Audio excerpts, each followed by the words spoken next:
Hello everyone, I'm Dratnos with Method, and today I'm running down the dungeon The Necrotic Wake, as it stands right now on the Shadowlands Alpha. The first boss is Blightbone. The boss will cast Heaving Wretch in a frontal cone, so the boss should be facing away from the party. Also, when this is cast, 2 Carrion Worms will spawn. These deal more damage the longer they're left up, so they should be DPS down quickly. They also drop gas clouds the player shouldn't stand in. The boss will periodically cast Crunch on the tank, or whoever has aggro, which does a huge chunk of damage. This is a good time to use a healing cooldown or active mitigation. Next, there's Amarth, the Reanimator. This boss will periodically spawn reanimated warriors, mages, and crossbowmen. The mages cast a volley that should be interrupted, and these adds need to be burned down before the boss finishes casting Final Harvest. If the adds are still alive at the end of the cast, the boss will do huge party-wide damage for each mob that is still alive. Bone Spikes will also periodically spawn. As always, just avoid these big swirlies. The boss will also be casting Necrotic Bolt on the tank, which warriors can spell reflect. Next is Surgeon Stitchflesh. This encounter has 2 bosses, Stitchflesh and Stitchflesh's Creation. The Creation is the only thing the party can fight at the beginning of the encounter, while Stitchflesh is off, untargetable on one side. The Creation will cast Meat Hook on a random party member.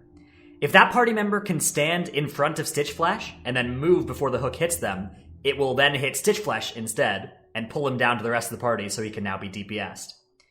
Stitchflesh will occasionally jump back up to his perch, and you'll have to hook him back down again. Be careful not to stand too close to his ledge, or this poison gas will do some huge damage. The Creation will also cast Mutilate on the tank, which hits hard, so use mitigation or defensives whenever needed. Stitchflesh will also throw Embalming Ichor at random players that does splash damage and leaves that same poison gas puddle that does a lot of damage. Make sure to not stand in any of those pools, and also try not to put them so that you will be unable to throw a Meat Hook at Stitchflesh later. Stitchflesh also casts Dark Infusion, empowering the Creation's damage by 25%. The final boss is Nalthor the Rhymebender. This icy lich will periodically spawn comet storms on players. This drops comets on top of players.